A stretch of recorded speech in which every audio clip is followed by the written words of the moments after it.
અમદાવાદમાં BZ Ponzi scheme જેવા વધુ એક કૌભાંડની આશંકા છે। અમદાવાદની યુનિક માર્કેન્ટાઇલ ઇન્ડિયા લિમિટેડ કંપની સામે આરોપ લાગ્યો છે। રોકાણકારોના રૂપિયા ચાવ થઈ ગયાનો આરોપ લાગ્યો છે।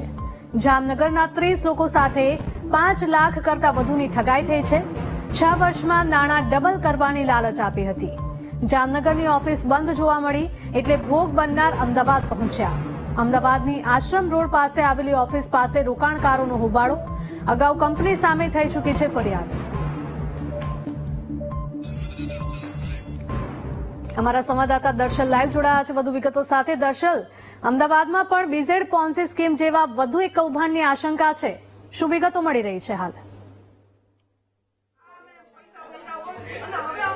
હજી પોન્જી સ્કીમની શક્યતા એટલા માટે કારણ કે આ જે યુનાઇટેડ મર્કેન્ટાઇલ ઇન્ડિયા કંપની છે જેને લોકોને અલગ અલગ સ્કીમો આપી છે અને સ્કીમ હેઠળ તેમણે નાણાં લીધા, નાણાં પરત નથી કર્યા અને અલગ અલગ સમય દરમિયાન આ તમામ લોકો જે રોકાણકારો છે આ તમામ લોકો આ કંપનીમાં મળવા પણ ગયા, પરંતુ યોગ્ય જવાબ ન મળ્યો। તારીખ પે તારીખ મળતી રહી અને આ જ બાબતને લઈને આજે જયારે તારીખ મળી ત્યારે આ તમામ લોકો અહીંયા પહોંચ્યા છે, પરંતુ અહીંયા કોઈ પણ જવાબદાર વ્યક્તિ હાજર નથી। માટે આ તમામ લોકોનો વિરોધ છે, નારાજગી છે કે આખરે આ પ્રકારનું વર્તન કેમ, શા માટે યોગ્ય જવાબ नहीं। आवा रोकाणकारों साथ बात करछूं। बहन जी, आप यहाँ पे आए हो, क्या आपका पूरा स्कीम था, आपने जो पैसे रोके थे? 6 साल में डबल हो जाएगा पैसा, वो स्कीम था जो अलग अलग डिवाइड में था 6 साल और 10 साल में, लेकिन अभी पैसा मिला नहीं है। 4 साल से हमारा पक चुका है और पैसे भी भर चुके। मैं इसमें एजेंट रह चुकी, मेरा नाम आरती राय है और मैंने बोला कि दे दो तो बोलते हैं तारीख 2 महीने बाद मिलेगी, 3 महीने। जो दूसरे लोग हैं वो मेरे घर पे आके झगड़ा करते हैं, तो हमारे घर में प्रॉब्लम हो रही है कि कहाँ से लाए। मैंने 2 जन को इंटरेस्ट पे भी पैसा लाके दी। एजेंट जोड़े पण आ थयुं छे। आज ये भाई છે ખેડૂત છે, ખેડૂત એટલે જગતનો તાત, તેમને પણ પૈસા રોક્યા। તમને શું સ્કીમ આપી હતી? ડબલ થવાની। હા, કેટલું રોકાણ કર્યું, ક્યારે પૈસા આપવાની વાત હતી? 2 લાખ રોકાણ કર્યું અને કે 5 લાખ થશે તો 1 રૂપિયો નહીં આવ્યો પૈસો। ક્યારે રોકાણ કર્યું? આ તારીખ છે ને મારી જોડે। કેટલા વર્ષ થયા? આ તો 10 વર્ષ થયા। 10 વર્ષ થયા। કોઈએ 6 વર્ષ પહેલા 10 વર્ષ પહેલા રોકાણ કર્યું છે। આપે રોકાણ કર્યું છે આમાં? હા, કર્યું છે। તો શું અહીંયા તમે અહીંયા આવ્યા છો, ક્યાં સુધી અહીંયા રહેવાના છો, શું તમારી માંગ? અમારી માંગ છે કે અમને પેમેન્ટ પાછું મળે, એ જ અમારી માંગ છે। અમે તો પોલિસી વતન જમા કરાવી દીધી, અમારે વ્યાજ નથી લેવું, એમને પૈસા પાછા આપો અમને। વ્યાજ વગર પણ લોકો પૈસા માંગી રહ્યા છે કારણ કે મૂળ જે મૂડી જે છે તે રોકાઈ ચૂકી છે। આપ શું કહેશો? આ જે સ્કીમ છે કેટલા વર્ષોથી ચાલે છે? આ કંપની કેટલી જૂની છે? ક્યાં ઓફિસ આવી છે? પહેલા ક્યાં ક્યાં તમે જયા? હું જામનગર જે છે ને સિદ્દીકભાઈ, 6 વર્ષ ત્યાં 15 લાખ રૂપિયા ભર્યા છે। મને ડબલ ની સ્કીમ કરીને આપ્યા, કીધું છે મને કે ડબલ આવશે તમને। આજે 4 વર્ષ ત્યાં મને 14 બનાવે છે કે હમણાં તમે શું કહેશો? હું અમદાવાદથી આવું છું। આ લોકોએ પહેલા સમાજના જે સારા સારા આગેવાનો હોય ને એમને એજન્ટ બનાયા, સારી સારી પોસ્ટો આપી કંપનીમાં અને સમાજના લોકોને ગેરમાર્ગે દોરી અને એક જાતનું ભંડોળ ભેગું કર્યું। જયારે પૈસા પાકવાના આવ્યા ત્યારથી આ લોકો છેલ્લા 1.5 વર્ષથી મારા પૈસા 2 લાખ પાકી ગયા છે। આજે આપો, કાલે આપો, આ જમીન વેચાય, પેલી જમીન વેચાય, કોઈ જાતની આ લોકોને જે વાયદા સાચા પડતા નથી। જયારે આવે ત્યારે મેન જે રાજકુમાર રાય છે એ તો મળતા જ નથી અને લાઈનો લાગે 9 કલાક માઇન જતા રહે છે। ક્યાં સુધી બેસી રહેવાનો છો આજે અહીંયા? ક્યાં સુધી જે હવે એમના છે પેલા ભાઈ ડોડિયા ભાઈ કે આવાજ એમની રાહ જોઈએ છે, એમના મોઢે જવાબ સાંભળીએ।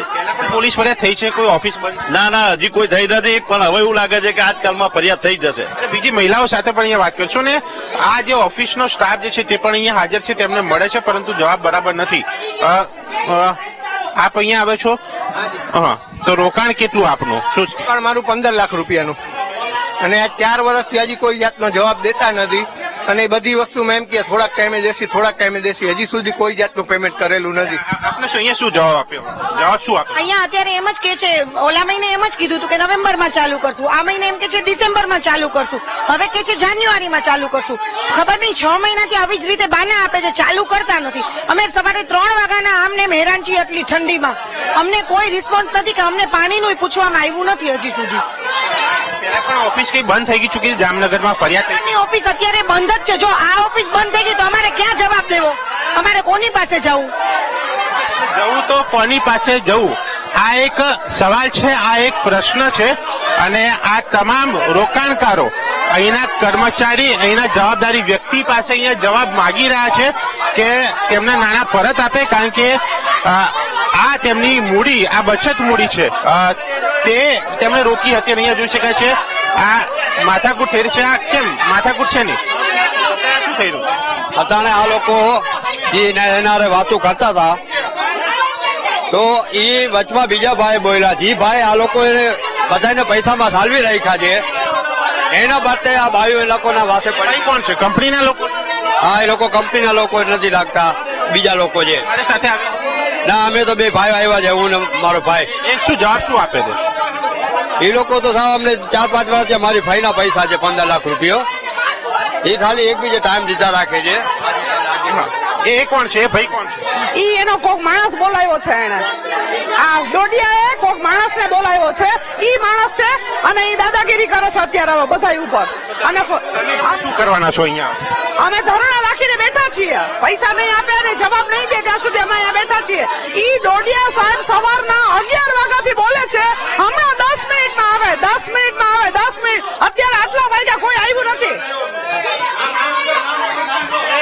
સમય અપાય છે, વાયદો કરાય છે, પણ નાણાં આપવાની વાત આવે ત્યારે તેનો પ્રોપર જવાબ નથી. જ્યાં સુધી પૈસા નહીં ત્યાં સુધી આ તમામ લોકો અહીંયા રહેશે અને આગળ કદાચ કાયદાકીય પ્રક્રિયા, પોલીસ ફરિયાદ કરશો આગળ? પોલીસ ફરિયાદ તો કેટલી વાર કરી છે મારા જામનગરમાં, પણ કાંઈ એનો રિઝલ્ટ જ નથી. કેસ કર્યા છે કેટલા બધા. એની લાગવક ને એવું હોય છે એટલે પૈસાથી બધું પતી જાય છે. પૈસા દઈને મોટા રાખી લીધા છે. લાગવક ચલાવે છે માટે દબાઈ જાય છે મામલો. પરંતુ અત્યારે આ તમામ લોકો અહીંયા આવ્યા છે અને તેમની ડિમાન્ડ છે ને તેમની ડિમાન્ડ ઉપર તેઓ અડગ છે. પૈસા નહીં ત્યાં સુધી તેઓ અહીંયા રહેશે અને જરૂર પડશે તો આગળ કાર્યવાહી પણ થશે. એટલે કે આ એક સ્કીમ જે છે, સ્કીમમાં આ રોકાણની બાબત એક બીઝેડ જેવું કદાચ કૌભાંડ બની શકે છે જો તપાસ થાય તો. દર્શન, માહિતી બદલ આપનો આભાર. તો અમદાવાદના આપ દ્રશ્યો જોઈ રહ્યા છો. અમદાવાદમાં બીઝેડ પોન્ઝી સ્કીમ જેવા જ વધુ એક કૌભાંડની આશંકા છે. અમદાવાદની unique mercantile India limited company સામે આરોપ લાગ્યો છે. રોકાણકારોના રૂપિયા ચાવ થઈ ગયાનો આરોપ લાગ્યો છે. વર્ષોથી જે લોકોએ રૂપિયા રોક્યા છે તેમને હજુ સુધી એક પણ રૂપિયો નથી આપવામાં આવ્યો તેવો લોકોનો આક્ષેપ છે.